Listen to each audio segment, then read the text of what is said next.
The NFL stands for not for long. Set, Sharga and Armstead. Roll out, Walker still running out. Looks to the left, wide open, Thompson touchdown. Colin Thompson with the touchdown. There was nobody within 20 yards of What a catch off the bobble. Colin Thompson scoops it up. Lofting corner, the end zone. It is caught for the touchdown. The first NFL touch for Colin Thompson is a score.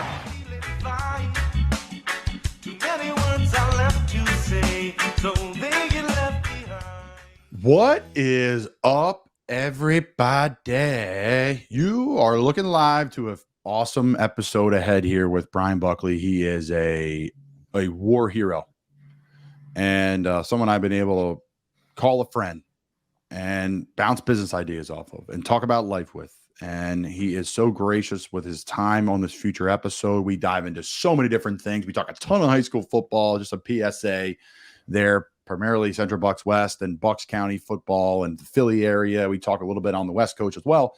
We talk a little bit about his stories, in battle, leadership, what he's involved in now, post his, his career as a military member. A college football fullback, an amazing story from a great high school football player and leader from Doylestown, Pennsylvania, the town I grew up in. I think you guys will really enjoy it. But before we get into that, Jack in the back, how are you, pal? Doing splendid. I'm getting ready for football. I'm glad that things are starting to kick up here. People are already at camp, actually. I forgot the Jets, actually, their whole team reported. Pretty much all the rookies are here by now.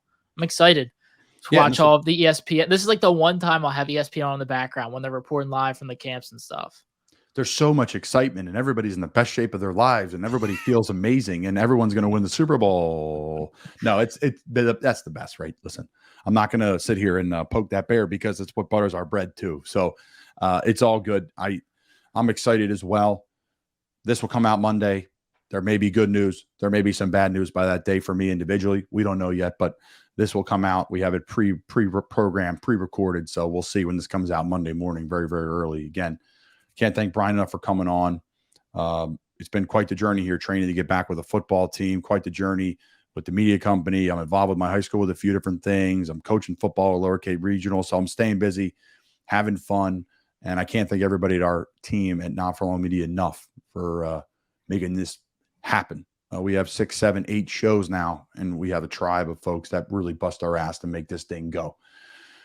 Everything we do here at Not For Long Media, though, is brought to you by our friends over at the original Fudge Kitchen, fudgekitchens.com, shipping fudge and sweet treats across the country. If you can't get down the Jersey Shore this summer, they'll ship it right to your door. I've been there. USPS stops to see them every day. That's how much fudge they ship out of their back door. So check them out, fudgekitchens.com.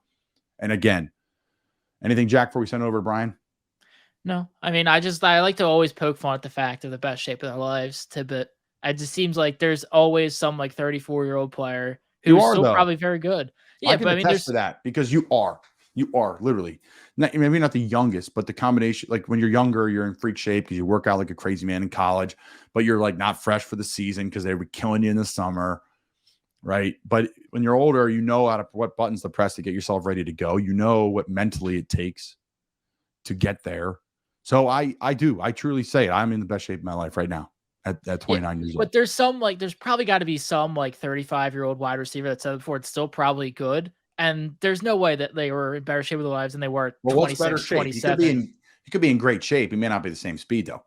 That's why I think shape is kind of everything. Just combination of your current skills / how much you've been training. Talent.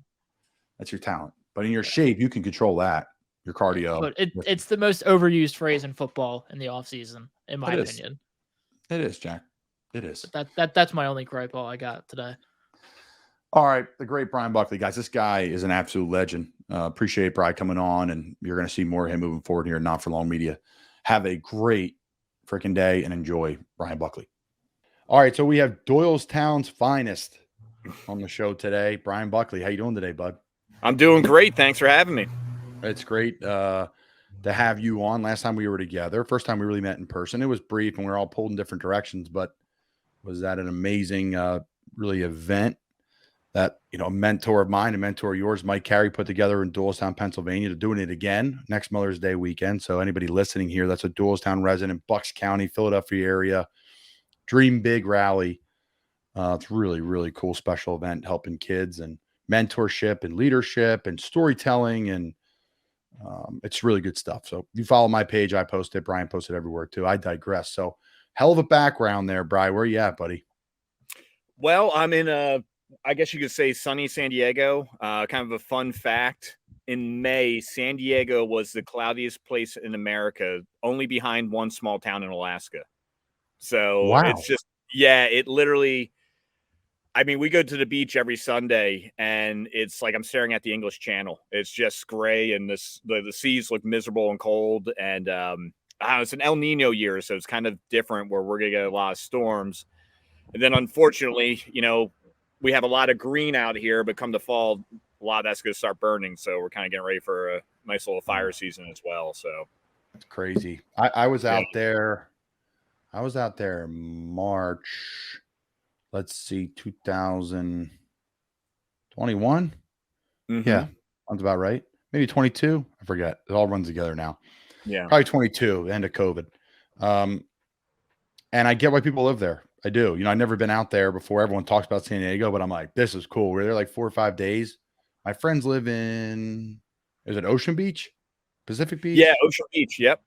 Yeah, Ocean Beach, really nice. Like probably 4 or 5 blocks from like the little kind of bay there, and then about 4 or 5 blocks from the ocean. So that was sweet. Yeah. That was good Yeah, time. I lived in Pacific Beach, which borders up to OB. So there's always PB and OB.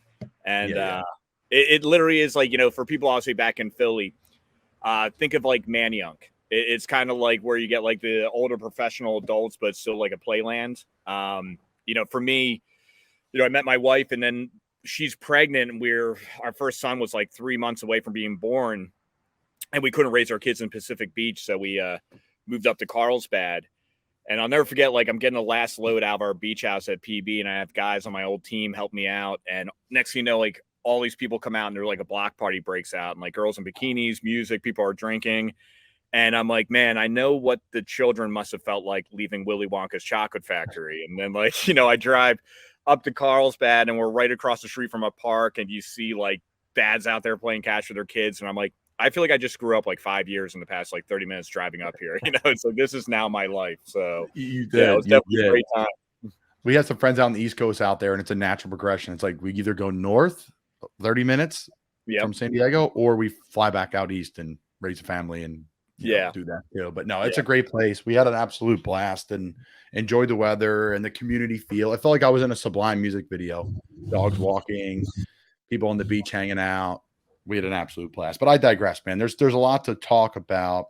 Bryan, former Marine, how they decorated, been in and out of a lot of shit before, and we're going to get into that. But what Bryan and I have in common is, and a gentleman I'm sure he'll listen to this show, is Mike Carey.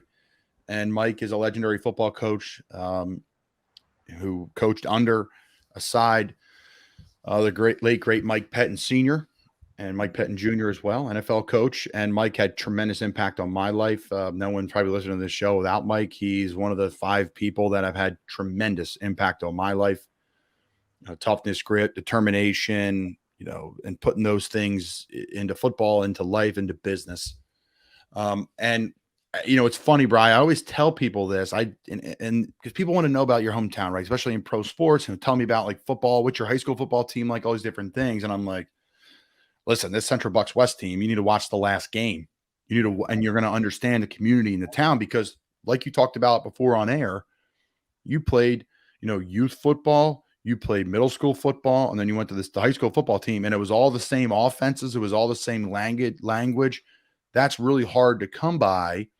And because of the success of CB West football over the years, decades, back to the 70s, you have this ripple effect of how Eastern Pennsylvania football now is the Mecca, where it was always out west.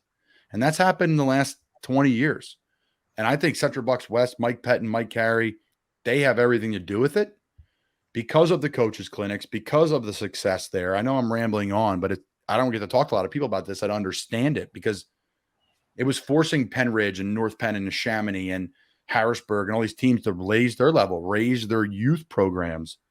And it had a ripple effect to Archbishop Wood, and we were one of the best teams in the history of the state because of it. I digress. But your journey through football from youth all the way through high school had to be something really special.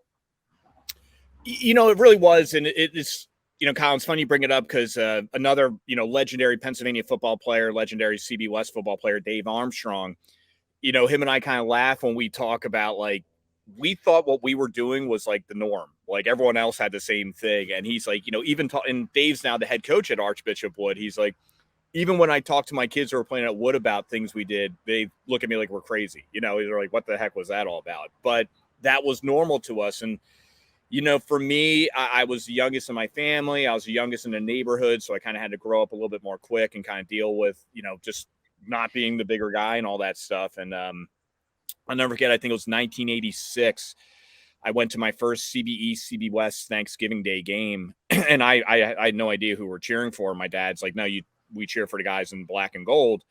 He's like, that's where you're going to play. And I'm like, okay. And that was kind of it. And, back then in the 80s and the 90s, the Philadelphia Eagles had some very lean years. I still remember having a sweatshirt I think my mom bought from Sears, and it was like the Philadelphia Eagles, like NFC wild card or something. Like we were just stoked they made the playoffs, like in like the Buddy Ryan era. But everyone made the joke, like, why drive to Philadelphia when you have this juggernaut right in your backyard? And seriously, like Mike Pettin and Mike Carey, we knew them at a very young age, and it was almost like, I'll go there. It was like godlike. If you saw them out in town, like you're like, oh, that's the CB West coaches. You would see the players wearing their jackets, and it was like celebrities. You'd go up and ask for autographs and stuff like that, and you would read about them in the newspapers all the time. So everything we were doing was just geared towards playing at CB West. And yet, like we were talking prior, it's like at flag football, we were running the whole system in the cadence, and it just kind of progressed from there to the point when you got through junior high and you stepped into high school, you were kind of ready. But, Coach Pettin was very much like a John Wooden, where we'd start off camp and he would teach all of us how to do a 3-point stance. And that's just the brilliance and the basics he really brought to bear. And yeah, it's just amazing the impact that him and, Coach Carey had on all of our lives. And they were such a great kind of tandem to play off of each other. Ton of mutual respect. They would argue with each other. But there was times you might be in Pettin's doghouse and Carey would kind of come and, help you out. And sometimes you'd be in Carey's doghouse, and, probably the senior year, Pettin's a little bit more relaxed with you. He might be a little bit more cooler, but they were such an amazing duo. And we knew rolling out into games, we had the two best coaches in Pennsylvania on our sideline, which was just such an unfair advantage. Yeah, they're dialed in and detail oriented. Mike, like you said, you referenced earlier, things were different. I went to University of Florida, one of the football meccas. I'm with all these All-Americans, and we're all in the locker room, and we're at dinner or lunch. We're talking about high school, and everybody's team's the best, right? Everybody's this. And, Colin, what was football like for you? It was miserable, but we won, and we were tough, and we were physical, and we beat the shit out of people. And they're like, what? You were the number one tight end in the country. You only had 13 catches. I'm like, wait, that's not normal? We ran the ball. We had 3,000-yard rushers, 3 different ones. So, yeah. And our best one ended up breaking the Pennsylvania state record. He didn't even play. So, just that's what we did. And the toughness and the physicality and the really end up Matt Rule's very similar. I played for him. Temple is really similar to Coach Carey, but the details and the cadence, the discipline, the constant investment, the long texts at middle of the night. You guys didn't have the text message back then. You got maybe a letter from Mike or a phone call and knock on your door. You'd be going to bed, and all of a sudden you get this text with like all caps, low caps. You're like, I'm like sweating in bed. I'm like, oh my God, what am I doing? So no, it's really good memories and fond things. And I remember the lights at CB West as a kid, and I still get excited about it. I do. And it's not what it used to be, of course, but I digress. So talk to me about, your senior year and transition into college. Yeah. It's funny too. You just remind me. Yeah, we didn't have text messages. We just had landlines. So many of nights I got a call from one Mike Carey, and he's like, turn on this film, go to 3 minutes and 17 seconds. And we would just start talking about things, and you're there for 45 minutes on the phone. Yeah, it was, the whole CBS experience was pretty interesting. I would say, like, we were a 3-year high school, so it was 10th, 11th, 12th. So I came in as a 10th grader. There was some hype about me, a little bit of stuff like that. I mean, literally our whole class, we had a very talented, like, 9th graders kind of transitioning. And I was moving up pretty quickly. I ended up starting by the second game, which was really tough. This is where Coach Carey, I think, really got me through a lot, because I'll never forget, we're playing this school called Cumberland Valley, our first game. And Cumberland Valley, like, CBS won a state title in 91. Cumberland Valley won it in 92 behind an outstanding football player named John Ritchie, who obviously, if you guys listen to Sports Talk back in Philly, John's on there. But he was Pennsylvania Player of the Year, a complete stud, went to Michigan, then played for Bill Walsh at Stanford, and then with the Raiders and the Eagles. So when we were going out there, it was the first time 2 state championship programs were meeting each other. And I think we had like 15,000 at the game. I think the lieutenant governor and the governor came out, and, I'm coming from like 25 people at a junior high game. So it was like a total rude awakening. And I'll never forget, I'm on the bus, and I'm on the varsity bus, and Pettin comes on, and he looks at me and he says, "Be seen, not heard." And I'm like, oh. And I'm just thinking the entire time, like, I should have been in the band. I could have played soccer. I'm like, what am I doing this? I'm just like freaking out. So Coach Carey comes up to me and he's like, "Listen, you're going to rotate in at linebacker." I was like, starting on special teams. He's like, "So just stay by me and get ready." And I'm like, okay. And our starting linebacker, he gets injured like first series, gets concussion, like done. And so I'm like, oh boy, I'm wide-eyed at this point. And Coach Carey's like, "All right, you're going in." And Pettin goes, "Who are you putting in?" And Carey's like, "I'm putting Buckley in."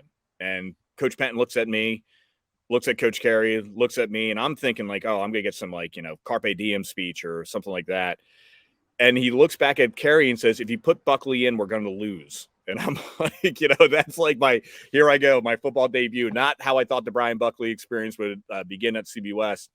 So Carey's like, "He's the best I got." And went in and I did some things, whatever. And I ended up starting from there on out, but it was tough. And that was a really highly talented team that we thought was going to win a state title. LeVar Arrington was playing at a school called North Hills. They lost the first weekend in the playoffs, and then we lost as well. Like, we didn't make it to the districts, and I was like, I think the only West team in the 90s that didn't make the district final. So really, it was just kind of like, oh man, what happened? And then we roll into 97. People think we're going to be a 5-5 behind an amazing effort by Dave Armstrong and a great offensive line by Coach Carey.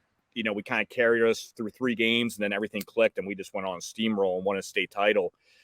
And then that was a real fun experience, I would say, first time being in state playoffs. But then my senior year, that's where I really kind of felt the pressure. Like, we have a loaded team, and I just one of those guys, I can't take a step backwards. Like, if we don't win a state title, I feel like we just failed. And it was tough because North Penn was really good then. That was the second year of Mike Pettin Jr. The first year, they were kind of puppy dogs. We kind of took care of that pretty quickly. But the next year, they grew up, and they knew the Pettin system. I'll never forget, we had to play a game down in North Penn. It was like we're playing in a hurricane, literally, and we beat them by 1 point. And so it was a really kind of tough game, but then we had to play them in the district semifinals. And so Coach Pettin was really big on how we walked out to a field. We would practice doing 2x2, very Marine Corps-ish. And, that was 7 points. It was just very intimidating when you heard the cleats clanking and you see the black and gold kind of emerge. And Coach Pettin was, he wouldn't say it, but he looked at us like we're the heavyweight champions. We walk on the field second. The challenger goes out first. So we're walking out, and I'm next to Pettin at front. And you see Pettin Jr. and North Penn's kind of sitting there, and they're just staring at us. And you see like senior looking at junior kind of like, go, and junior's just looking up in the sky, just could care less. And the ref's like looks at Coach Pettin. He goes, "Come on, Mike, like, you got to go. I'm going to give someone a penalty here." And Pettin's like doing this to junior, like telling him to go. And junior wouldn't budge because he knew that was our thing. And Pettin's like, "Just go." And I'm like, all right. So I walk out, but now I'm screaming at the North Penn guys. I'm just going off. And every time people would be like, was Pettin ever like, not wanting to beat his kid? I'll never forget this. I'm screaming at the North Penn team as they're coming on. Pettin's putting his hands on me, trying to slow me down. And he turns back and looks at his son, and his son has a smile on his face. And he looks back at me and he goes, "Kick his fucking ass." Like, he was just like, There was no worry, man. Mike Pettin was the ultimate competitor. Didn't matter who you were. If you were going up against him, he was coming. And, we beat him pretty soundly. And I know those games personally were tough for Coach because he's like, there's such big games. You feel great. Then you're walking across the field and the guy's hand you got to shake is your son. And it does take something out of you. But, we kind of steamrolled through Norristown to show how good the football was in our league. We had to play 2 teams from our league in the district district playoffs. And I think Suburban 1 at that point was probably the best football in the state. Because once we popped out of there, we had a terrible game, but we still steamrolled this one team called Abington Heights. We played this team called Parkland. That is, I think, still pretty good powerhouse. Terrell Pryor. Yeah, they really were talking a lot of smack. This was where I almost got in a fight before the game. Just very disrespectful. We had to do a kind of a pre-captain toss before the game, so I walked out.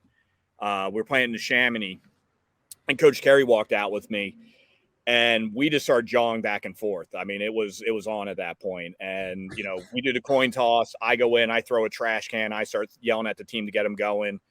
We walked out for the game, and we're going out for the coin toss. I didn't even shake the captain's hands. I mean, it was just me. We were just screaming at each other.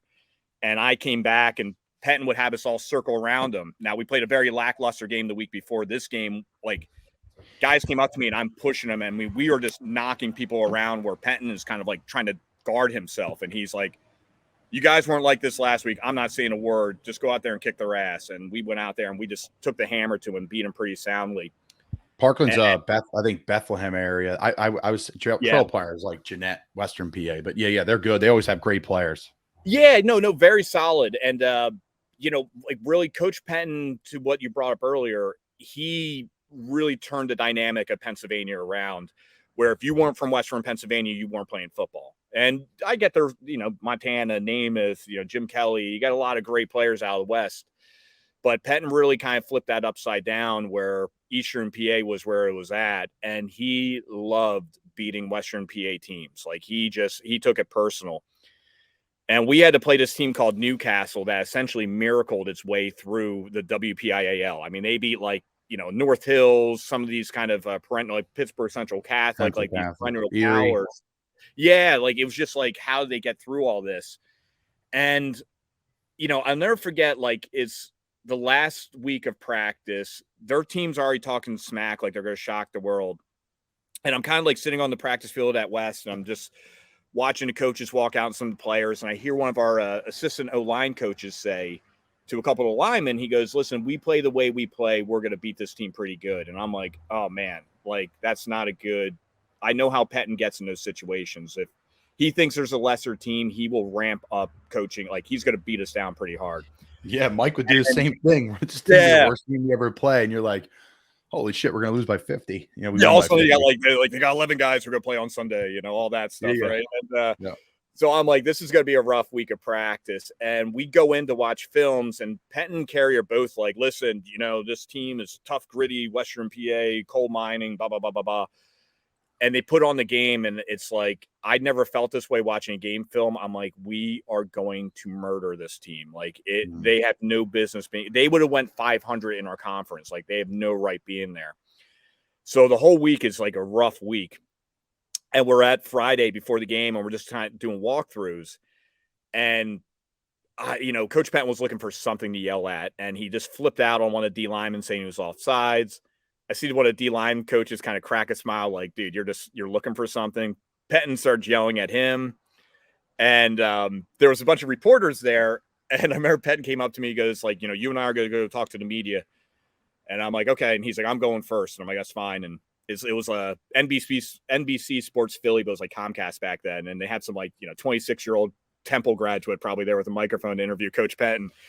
And I look over, all I see is Pettin fingers, and the guy's just getting blown away, all freaked out. And I walk up, and he's like, oh man, is that how he normally is? I'm like, no, he's having a good day today. Why was that pretty rough? And he's like, he's having a good day. And I started laughing. I'm like, no, that's just how he is. And we had a good talk. And then when we went out there, I'll never forget being on the field, and they looked at us. And I mean, our O-line, I think, averaged 275 across. I mean, it was kind of ridiculous. And it was just like these guys look shocked. And then sure enough, walking on the field, I'm yelling at their captain, like, shock the world. I'm like, dude, we have a defense where we're going to light your world up. And it was a quarterback, to the point he's calling timeouts on 4th downs. Like we were just hitting him so hard and so viciously. We won the game 56-7. It was 35-0 at halftime. I go out for the coin toss. Their captains are crying. That team was just a juggernaut. And, when you had that much talent with the amazing coaching staff we had, it just was, I literally think we were the best team in the country. I would have loved to have gotten my hands on De La Salle out here in California. I had to go speak at Modern Day High School, which pretty much every USC quarterback has to go there, it seems like. Tremendous program, national titles. And when I got up to speak, the guy introduced me and he goes, Bryan Buckley had a nice prep career playing at Central Bucks West High School. The coach is dialed in right on me. And I get up and I'm like, yeah, it's great to be here. I used to read a lot about you guys. Naturally, I read about myself first because we always outranked you guys. And they just started like, oh, But their coach just walked up to me. It was a pet and carry combo. And they're just like, man, we won you guys in 98. And he's like, what the hell was that team? And I'm like, just a bunch of big, fast dudes. And they're like, no, that was a pretty incredible team. And then they're like, it was amazing to me how much they knew about Coach Pettin and Coach Carey and asking all the questions about them. And I'm like, this is an outstanding program in Western United States that knows Mike Pettin, that knows Mike Carey, that knows this program. It just speaks volumes to what they did. But as you know, Colin, the last game, here I am in my uniform underneath Hershey Stadium. I'm like last guy to come off. And Pettin's like, this isn't the end of our relationship. It's only the beginning. And I can't put a price tag on the relationships I've had with Coach Pettin, with Coach Carey or Coach Jim Benson, my junior high coach. I mean, all of us said as players, it's almost like you call those coaches, it's like validation for things in life. Like, should I do this? Is that a good move? Is this a good business move? I mean, Coach Carey and I talk multiple times a week about business and stuff like that. And it's just such an awesome program that we came from, and having that experience, you just want the same for your kids. And you don't know if you ever replicate how special that was. No, it's hard. It probably will draw you and I into coaching, like we were talking about before, because you want to replicate that and give that same gift. I've been drawn into youth football coaching now and mentorship and personal training. I just can't. I maybe because I don't see it can be better. I don't know what it is, but you're right. It's again so much to unpack there, but the impact of and we were just fortunate enough to grow up there, right? We just got lucky. We're just fortunate. It's a great place to grow up. And you and I talked about how special Doylestown is. And yeah, man, I don't even know where to begin. Now, what was recruiting like back then? How'd you end up at UMass? So recruiting, I would say during that time, the Atlantic 10, which was like the 1AA conference, you had like Villanova, Delaware, UMass, stuff like that. It was just like a bunch of Central Bucks kids were in that conference for the most. Like every now and then, you got the Armstrongs and guys like that won D1 and everything, like big time. So really, with us, we knew, or I now know, anytime a coach, any college was coming to Eastern PA to recruit kids, the first stop they were going to make was Central Bucks West High School in Doylestown, Pennsylvania, and talk to Mike Pettin. Yep. When we lost Coach Pettin back in 2017, I was amazed at the players from all the teams around our area that came out and said, Coach Pettin got me my scholarship. And he was an honest broker. I mean, we always gave our middle time for our 40. It wasn't our fastest 40 and stuff. And he was an honest broker. And, he was a guy, like, for me, he wanted me to go Division II. He's like, you go Division II, you're going to play, you're going to be really successful, and that's what it's all about. I was like, no, I want to go 1AA. And I know it's going to be an uphill battle, but I just feel I can play at that level, and I want to push myself to be a D1 athlete. So I was getting a lot of interest from the Atlantic 10 schools. I was getting some interest, randomly, like Iowa and Nebraska were kind of hot on me for some reason. They didn't offer me, but they were kind of like, after my junior year, they were kind of jumping on me. Mm-hmm. I would say the big thing too was like, Dave Armstrong was essentially a trailblazer. It was very uncommon for someone to declare before their senior season. And Dave just wanted to get everything done. I mean, he literally, coming up at CB West playing as a ninth grader, I think he probably already had D1 scholarship offers at that point. But he, after his junior year, he's like, I just want to be done and just play football my senior year, which is now pretty common. Kids are, declaring early. But for the most part, we would all play our senior years, and you kind of went through that way. So I had a lot of D2, a lot of 1AA looks. Unfortunately for me, I thought gym counted towards your core GPA, which the University of Delaware told me that was not the case. So I had to go to prep school for a half year to get my grades up. And, two of my good friends, like one of my best friends, Corey Potter, and then another guy who played at West, Greg Ward, were at UMass. And I went and visited them a couple of times, and UMass had me up, and I just loved the area. I love who's now still their head coach, Don Brown. He was their D coordinator.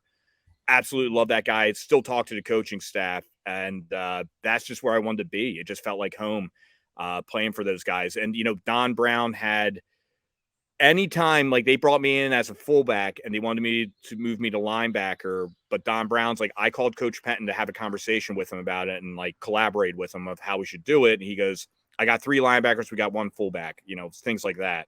When Brown left, they moved me back to fullback, which was probably more my natural position. But he was a really smart guy, knowing to keep Mike Pettin happy, and I was one of Pettin's boys, but he knew he was a gatekeeper to Southeast or to, Eastern Pennsylvania football. So That's great. Yeah. So it was good. It was, I don't know. It was just, I'll be, it's kind of funny. I'm rambling, but No, you're it was fine. almost like after my last game at West, it was like, what do I do? Because you didn't have, like, you were a CB West guy through and through. Like, that's where you wanted to be. That's where you wanted to play. That's all you were thinking about for 14 years of your life or whatever when you started playing football.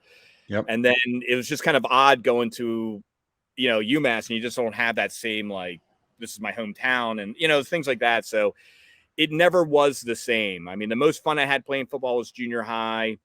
But, you can't put a price tag playing on a program at CB West, not just because of the victories. That's all great. But what that did for us later in life, and definitely what I took with me into my military career. Yeah. It's funny that you say it. If you think about it, football becomes less fun the older you get through the ranks. I've been fortunate to play at the highest level. It's so much fun. Don't get me wrong, but it's purely business. Everybody thinks it's business. Whatever you think of it is, it business wise, times it by 50. That's what it is business wise. You are, truly a piece of meat, and I'm okay with that. It's put a roof over my head. But yeah, there's nothing better than the youth days. I think the most fun I had was probably Wood, right? I'll never forget, we're praying as a team in Hershey, and we're ready to play Bishop McDevitt, and it's cold in the crowd and the wind's whipping through, and it's 25 degrees. And I while everyone was praying, I just picked my head up and just looked around for a second and just took a deep breath just so I could remember it. And boom, I remembered it. I still remember to this day. And I think about it before I go out and play any single game. It brings me peace, but I digress. Okay. So, the hardest part about having people on you're friends with and you become friends with and knowing these stories is to draw the same stuff out of you that I already know. Yeah. September 11th, major day for you that changed your life. Why? Yeah, so I'm at University of Massachusetts. At this point, I am playing fullback. So I'm a redshirt freshman. And we just played Marshall with Byron Leftwich was on that team. And basically the way things would go was the starting fullback was a senior. He would go 2 series, and then I would come in for 1 series to spell him, and then back and forth. And I had a really big game. I KO'd one of their cornerbacks right in front of my head coach. It was I'll never forget, get back on the plane, and Corey Potter walks up to me. He's like, dude, you fucking murdered that guy. I mean, we were down by 28 points, but I'm like, dude, Colin, the corner, I couldn't believe he did it. This guy named Coke, probably $180, and I'm 230, and he just came downhill at me. I'm like, no shit, you're doing this. And I'm like, let's rock, and just inside out and launched him.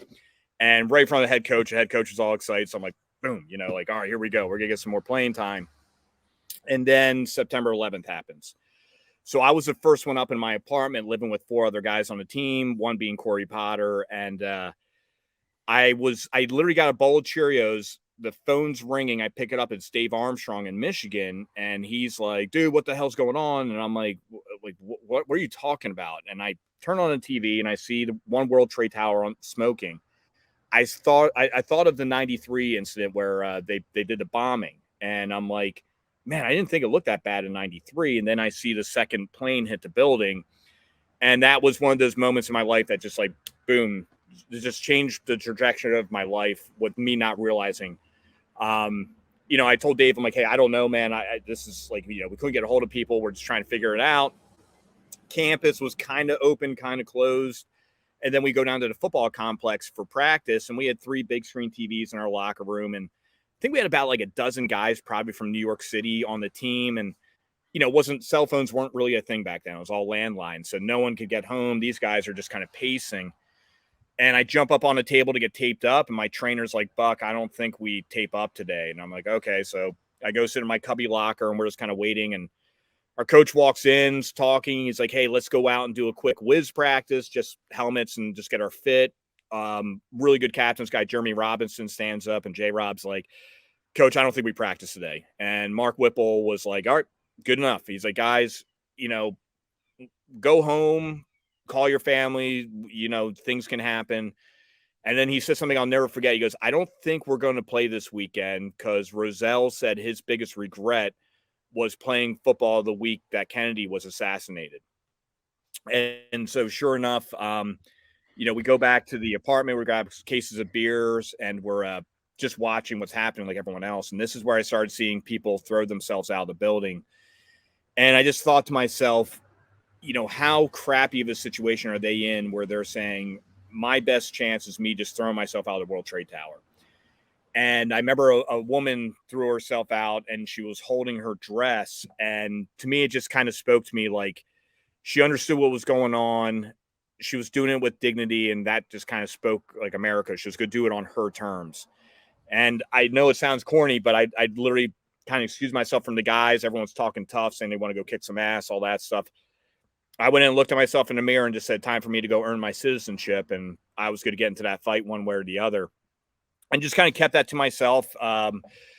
We ended up scrimmaging that weekend because the games were canceled. I ended up getting a crappy high ankle sprain with, basically an O lineman and D lineman fell on top of my left ankle, and that thing was just screwed. So that kind of screwed me up for a lot. I mean, you probably have had high ankles. I think that's the worst injury you can ever get. I mean, I literally been shot. I'll take getting shot over a high ankle sprain. That's how ridiculous I think a high ankle sprain. It's such an emotional injury. Like one day you're great, next day you're like, oh my God. And you're like, oh, it's an ankle sprain. Like I'll tell you what, I had a calf contusion this year.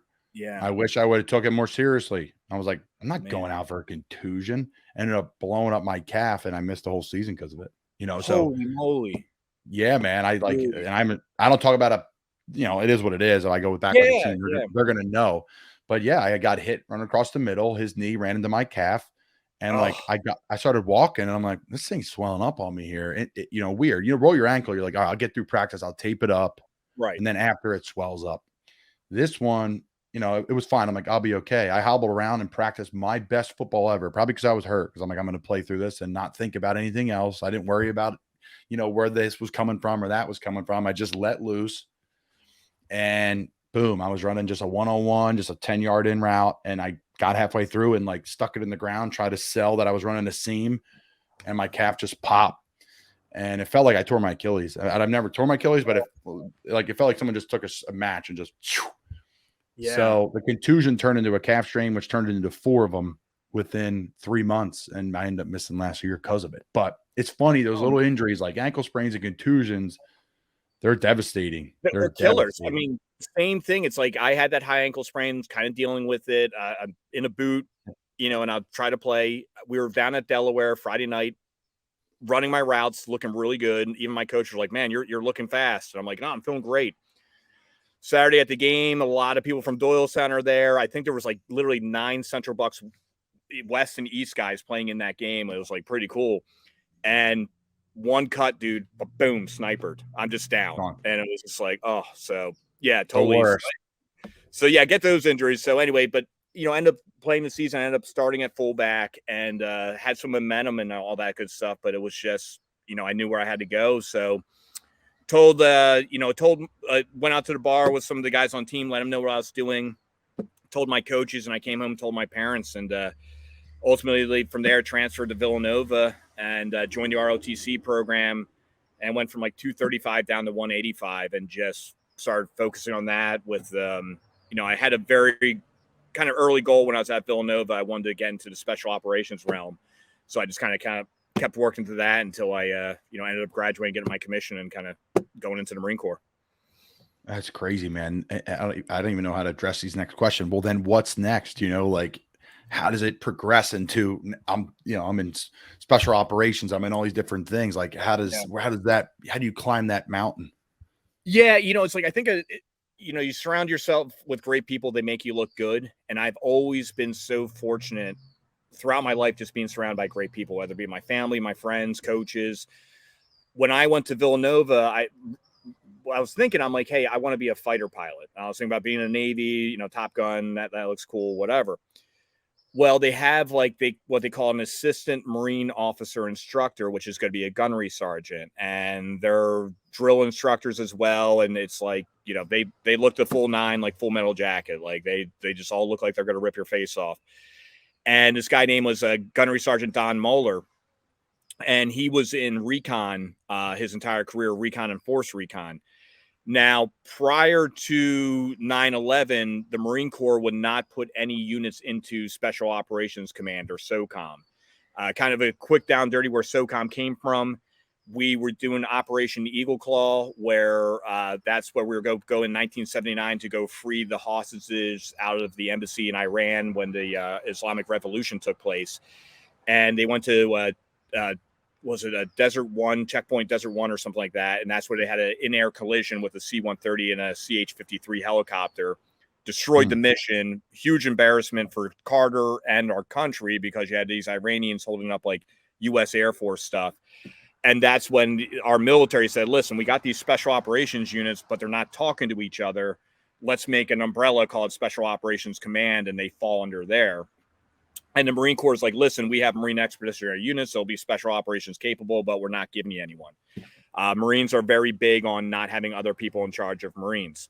9/11 happens. Basically, Bush and Rumsfeld said, we're not asking you. We're telling you because these are going to become small surgical types of wars because we're not really fighting countries with a capital or taking down a nation state. You are fighting networks. And, a network is pretty much like put a shit in your hand and squeeze it. You might get a lot of it in your fist, but things are going to kind of squirt and go other places. And that's what makes fighting these terrorists such a pain in the ass.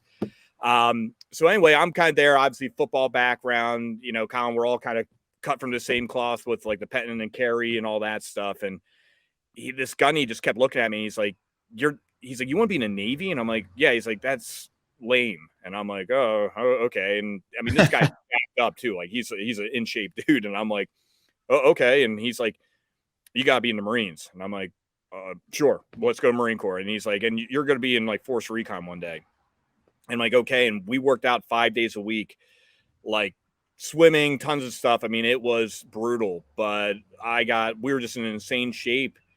And from there, you have to go to Officer Candidate School in Quantico, Virginia, which ours is called Bulldog. So since we did ROTC, it is 8 weeks, but they're putting about like 2 years in 8 weeks. So you are flying around. It's no kidding. And I'll never forget going down there. I'm just my neck is sore and I'm not feeling good. And I'm like, man, maybe I'm just stressed. And we're standing in line to get impros and people are like passing out in line. So I'm like, maybe I'm just freaking out or something. Well, it turned out I had monopneumonia. Like I didn't know it. And like, I mean, my nose is bleeding. I'm doing everything, but mono doesn't show up in your system for like 8 weeks or something like that. So I go through all this. I pass, and I'm actually coaching at CB West, and we're coaching a game in Easton in August, like 99% humidity on a 100-degree night, and I'm like shaking on the sideline. I'm so cold. And basically, my parents took me to the hospital, and that's when they're like, "Hey, you have monopneumonia. What have you been doing?" And I'm like, "Well, I just went through Marine boot camp." And they're like, "Have you been drinking?" I'm like a fish. And they're like, "Stop, because you have liver spots and all that stuff." So it was basically like I couldn't work out, do anything for a month. Then I get through that, graduate, go through the basic school. Then I got selected to be an infantry officer, so did infantry officer course. Went to Fallujah, Iraq. Yeah, you're supposed to be in the infantry for 2 deployments. When I came back, they're like, "Hey, you did a good job. Why don't you try out for recon?" Tried out for recon, made it, went right back to Iraq. And then that's when we stood up the Marine Raiders, and they're like, "Why don't you go through selection?" And about, I think it's like 250 of us went in and about 25 of us came out, and I was one of the 25. So that's basically, you went through, they basically kind of put our selection together, looking at all like the SEALs, Green Berets, everything, Delta Force, SEAL Team 6. And they also went to the NFL and said, why are you guys doing what you're doing at the combine? So literally, like, our first part is like the NFL combine. We're doing a ton, like Wonderlicks, psychological exams, meeting with the psychs, because they're like, listen, the NFL said, they're like, we're about to make a kid a millionaire. We want to know everything about them. And he's like, and it's like, you guys, to create you guys is about $3 million. So we want to make sure we know everything about you and you can handle it. And, made it through. And then that's when they made me a team commander. And myself and my friend who I lost, Matt Manukian, we were like the only team commanders who wore team commanders the entire time. Usually they give you one team and then you got to go do some other stuff, but they kept us in command. So I was going to Africa, Southeast Asia, and then Afghanistan as well. And we would do everything from I might be in a business suit working in the embassy into a full battle rattle where I'm blowing up the side of your wall, coming in to do a surgical raid, and everything kind of in between. So it was really rewarding experience, because you kind of like, you're working with ambassadors, you're working with Congress, you kind of see some different things, and it's just you and 14 of your friends, and they kind of dump you off in the middle of nowhere, and it's like, go figure it out. But it was such a great spot to be. And I never have been in a more competitive spot than our workout facility. Because, I mean, we had USC coaches came down to be our trainers, and they were talking about, like, sometimes like the football players might not make their lift or do this, and they have to do 6 a.m. runs or whatever. And I'm like, you're not going to have to worry about that here. And they're like, what do you mean? I'm like, no one's here by mistake. Like, people, like, I mean, we fight each other. We do whatever it takes. And it was just, we had this like 25-yard indoor turf field. And I'll never forget Matt Manukian put 4 plates down to do plate pushes, right? Like you crawl. And it was like, oh, you motherfucker. Because you know why? All of us had 4 plates down and we all started pushing them. And like our trainers had to separate their feet to kind of get going. But that was just the atmosphere it had. So great group of guys. We were all super tight. We worked hard. We played hard. And, some of the best and worst experiences of my life. But, I was just truly blessed to be able to serve our country at the level I was able to serve it at. Yeah, we thank you for that too. That's amazing. Yeah, the competitive side, it's kind of funny. I live here in Annapolis, in Maryland now, so right near the Naval Academy, and I'm friends with some of the strength coaches for football team and other different, sports here. And I'm like, you guys have any discipline issues? Like, with the young folks, yeah, because you're young, but not with the older guys, or gals. It's much different. That they're getting ready to roll. It's been fun living here and learning the history and the process and Marines and just it's just a whole dynamic. It's a whole other world that you don't know much about. You think it's kind of black and white, but it's not. There's a lot to it and a lot to unpack, kind of like your career. As it reminded me a lot of like CBS football, like the Marine Corps. Because in a weird way, I mean, obviously Pettin, like, you might not know this story, and this is kind of interesting to share with people. Like, everyone wants to know why did Mike Pettin never go to the next level? And there was all these rumors he had like a standing offer from the University of Miami and all that stuff. Well, when he was getting recruited, I mean, he was a really fast football player out of Conshohocken, and basically Penn State offered him. And he's like, it wasn't the days of like the National Letter of Intent Day or something like that. Like, they basically mailed your scholarship to you in the mail and you signed it, and that was that. So he committed to Penn State and told all the other coaches, like, hey, I'm good. I'm going to Penn State. Well, he's like, April and May roll around and I had no scholarship papers. And he calls up Penn State and he's like, hey, what's going on? And they're like, oh, we went to a different direction. So, best of luck to you. So now he's totally stranded.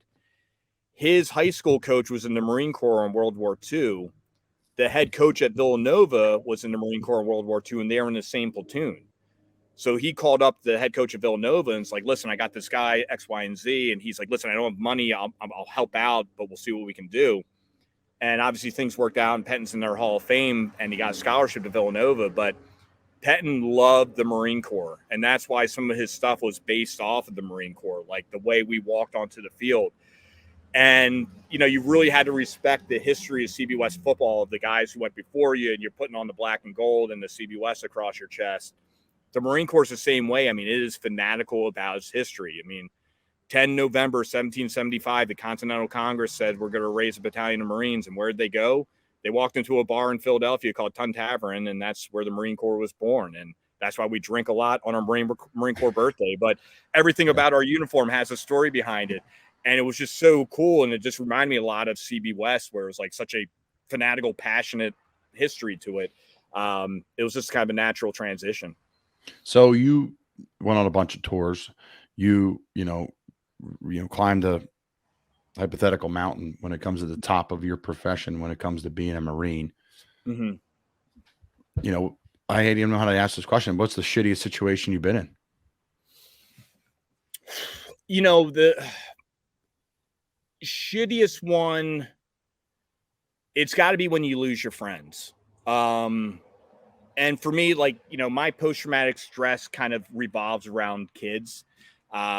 I just saw some really gnarly stuff that happened to women and children that you compartmentalize. But honestly, when I had my son Van, it all kind of came back to me a little bit. So I'm I have hypervigilance, and I'm very protective of kids. And if I see anyone do anything wrong to a kid, who knows what will happen, but it probably wouldn't be pleasant. But, I lost one Marine in my life during my command. Was a guy named, he was a corporal, Josh Ashley from Rancho Cucamonga out here in California. And we were out in Afghanistan in the Helmand, and my team was doing the commando mission. So we would fly in the middle of the night in the black helicopters and go after high value targets. And we would use the Afghan commandos to come with us, which we kind of built out to be like Army Rangers. It's very like Hulk smash like. And we were in this mission in Zambale and just doing a patrol, and we're going through a riverbed. You basically didn't want to walk where people would walk, because that would most likely result in you stepping on an IED. And so we wanted to go across the river. We put our dog across Sirius. And Sirius, when they pick up an IED, they'll kind of do like a little happy dance and sit down. And he kind of did his little cloverleaf patrol. He didn't pick anything up. He sat down. Josh is like, I'll go get him. Walks across, has his hand on Sirius, lets his hand go, took a step back, and he stepped on an IED, and Josh was up in the air. Sirius essentially ran into what was a minefield. So we had to get on our hands and knees and kind of sweep through. You feel the IED, kind of your fingers drop, and you just mark it, and you gingerly move around from it so you don't initiate that one. With Josh, we had to put 6 tourniquets on him to stop the bleeding. He lost both legs and an arm, and got him on the helo. He rallied with some good drugs, but ultimately he didn't make the flight back to Bastion Medical. And, that was a tough one. That was the first time I lost one of the guys under my command. Josh was a brick shithouse. He was also like an outstanding water polo player. And usually in our profession, water humbles a lot of people. And that's when you see people start dropping out. And I told Josh right before the mission, I'm like, Josh, when you go home, you're going to go try out you're going to become a Marine Raider. I'm going to send you to selection. He was working for the Marine Corps as a dog handler. And him and 2 of the other buddies we brought over, I mean, it was like, Christmas in May for these guys. I'm like, I looked at them. I'm kind of like, they had the high and unnecessary haircut. And I'm just like, hey, you guys, your hair's a little bit too short. You're making me nervous. Grow that out. Here's your new uniform. Like, we had a totally different uniform from the Marine Corps. I'm like, you don't have to blouse your boots. You don't have to wear a cover. I'm like, you get your own room. And they were just like freaking out. I'm like, listen, you get treated like men here, so you got to act like it. And they were fully into it. And so losing Josh and writing that letter, those are tough ones. Those are the kind of tough times when you come back and you see the family and you're with them. I'll never forget losing one of my best friends, Matt Manukian, who introduced me to my wife. He was killed, and I had to fly him back from Afghanistan back to San Francisco. And essentially President Obama shut down our mission because there was a lot of things called green on blue, where our ally Afghans were turning on us and shooting us in the back and stuff like that. And we were trying to figure out what to do. So we had a week pause. So they're like, hey, Bryan, you're going to fly back. And, we could do a whole show on that whole experience. I mean, it was like, I saw the very best and very worst in people. I flew into Dover, Delaware. We're doing our thing. I didn't have a dress uniform. They made me a new dress uniform. They didn't have an officer cover, like a hat. So I called down to Quantico. Guy drove overnight from Quantico up to Delaware to get me the cover so I could have it on to escort Matt. We go to Philly. I'll never forget. I'm down on the runway, and one of the U.S. Air Marshals walks up to me, and he's like, "Hey, I was a sergeant in the Army." He's like, "Would you mind if I, salute Matt?" And I'm like, "Hey, why don't you do me a solid and walk with me when I'm putting him on the plane?" And he just starts like bawling his eyes out. And I'm like, "Listen, you cry, I cry. So let's like kind of hold it together."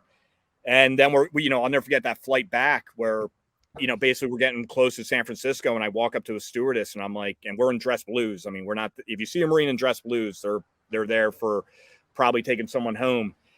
And I'm like, "Listen, is there any way I can get the family off first and, let everyone come off afterwards?" She goes like, "Bryan, I hate to say this, technically we can't do that, but we're going to make an announcement about what's going on. And, if someone wants to get up and go, I can't stop them." I'm like, "Totally get it."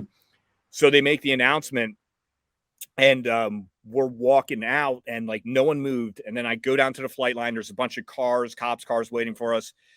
We bring Matt out, we salute him, we put him into the hearse. And I look back, and everyone on the plane just had like their faces to the window. Like it was insane. And then we had California Highway Patrol was escorting us back, like all the way through I-5. Like they were just blocking everyone. We were flying back to this area called Mountain View, right near Stanford. And when we pulled into the town, it was probably like 2 a.m, and it was just lit up with fire trucks and police trucks. So kind of like you win a state title. Like everyone was out there saluting them.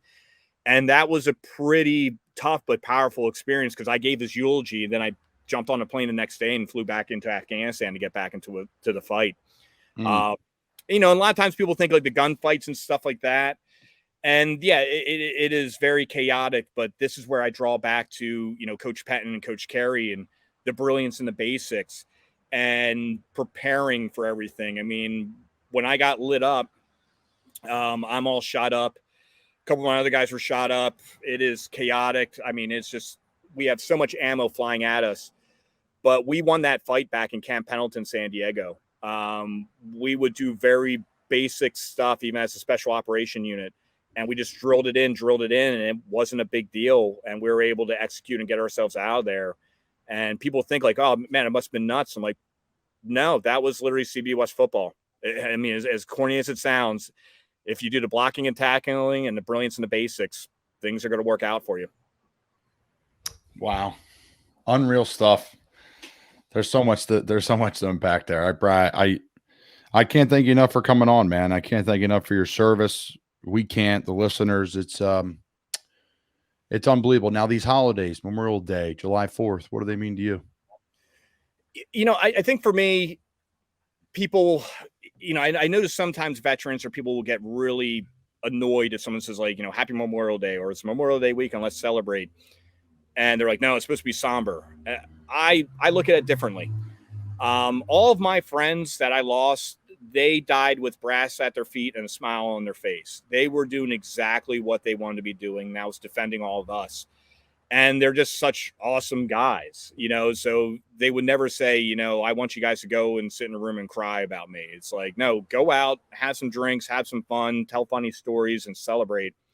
So those days I just celebrate the lives of our heroes, because I think that's what they would want us to be doing. And I think it's important to kind of share the stories and let people know of the sacrifices. And again, for me, some of the therapy that helps me is sharing my stories. I don't want to keep that stuff bottled in.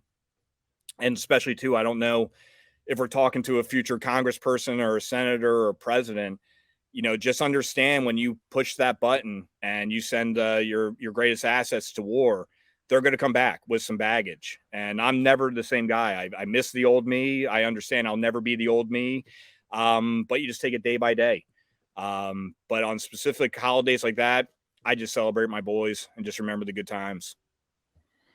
You're a legend, man. Honestly, we can't thank you enough for coming on. Obviously a decorated Marine, and guys listening, Bryan talks about football and how much it impacted his life, the success he had, obviously, as a player, all state teams that he played on, and the leadership and the qualities. 40-1 record as a high school football player.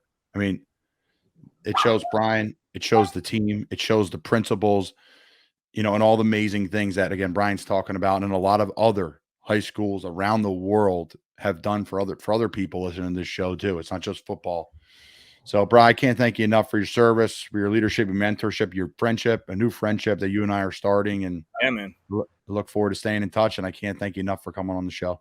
No, absolutely. And I'm actually doing a show with Kyle Turley tonight, who played at San Diego State and then played for the Saints. So I'll let him know about you guys and maybe connect you two, because he's doing some really cool stuff. We're talking tonight, this event in San Diego, and it's for the Canna Curious veterans and athletes.